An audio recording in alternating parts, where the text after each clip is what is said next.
Sve veći broj mladih odlazi iz države u nadi za zaposlenjem u inostranstvo i lakšim načinom zarade. Gorući problem društva je nezaposlenost i na kraju krajeva sama visina mjesečnih prihoda.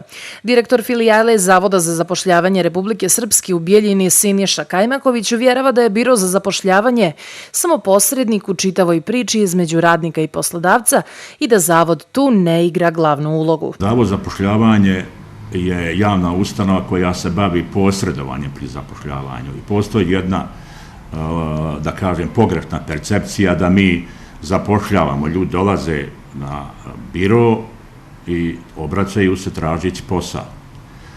Opravdano je tražiti posao, ali mi posredujemo pri zapošljavanju i nudimo posao u ime poslodavaca. Dakle, posredujemo između nezaposlenih lica, aktivnih tražilaca posla i poslodavaca koji nude posao. Znamo da ponuda nije osobita, da nemamo baš nešto naročito generisanu ponudu posla na tržištu rada, uslovljena prije svega ovom situacijom, opštom situacijom ekonomskom, a naročito pandemijom koronavirusa, ali možemo reći da imamo jedan opadajući trend stope nezaposlenosti, koja je opet uslovljena i, kad mislim na pandemiju, činjenicom da su ljudi shvatili da se nešto mora raditi. Trenutno na Zavodu filijale Bijeljina imamo 9537 zaključno sa polovinom godine, odnosno zaključno sa julom mjesecom, imamo 7395 evidentiranih na birovu Bijeljina, 760 u Loparama i 1382 evidentirana lica u Ugljeviku. Na naše pitanje postoji li opcije novčane pomoći nezaposlenima i koje sve uslove je potrebno ispuniti za tu novčanu naknadu, Kajmaković odgovara sljedeće.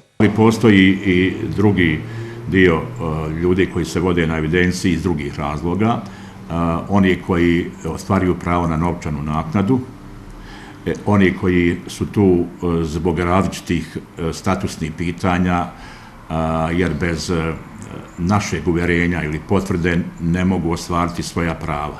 Recimo, na dječji materinski dodatak, razna uvjerenja za zapošljavanje, jer ako niste na evidenciji, tražite posao, prosto ne možete dobiti posao ukoliko niste donijeli uvjerenje da se nalazite na evidenciji i to, tačno rečeno, od kada do kada, koliko ste proveli na evidenciji nezaposlenih lica i različita druga prava, naročito iz boračkih populacija. Najdeficitarnijim zanimanjima na našem području vode se profesori fizike, matematike i njemačkog jezika u oblasti prosvete, kao i inženjeri koji se vrlo lako zapošljavaju. Kajmaković navodi da su svi ljekari u toku pandemije zaposleni, a da su zanati oni koji trpe najveći udar u vidu nedostatka radne snage. Sada u posljednje vrijeme profesori njemačkog jezika, pa i ovih egzaktnih nauka, prirodnih nauka, recimo biologije, hemije i tako dalje, istorije su vrlo deficitarni. Ljekari smo u pandemiji sve zaposlili, više nemamo ljekara, ljekari su inak sami po sebi deficitarni. Dakle, različite inženjerske struke, rudarski inženjeri, mašinski, elektroinženjeri, on se nalaze na evidenciji onoliko koliko oni žele.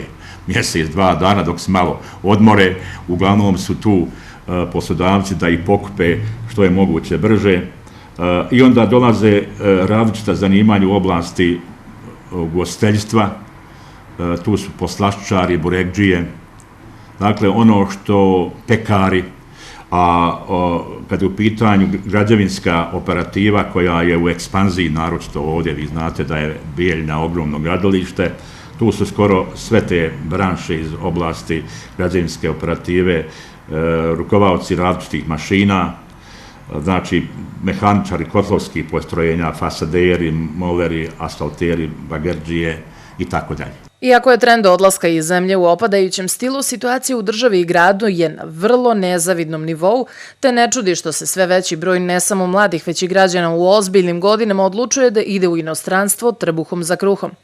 Postavlja se pitanje, kada odu svi inženjeri, medicinski radnici, profesori i visoki stručni kadrovi iz ove zemlje, ko su oni koji će ostati da se rasporede po najznačajnijim državnim funkcijama i u kom će smjeru ova poljuljana država otići?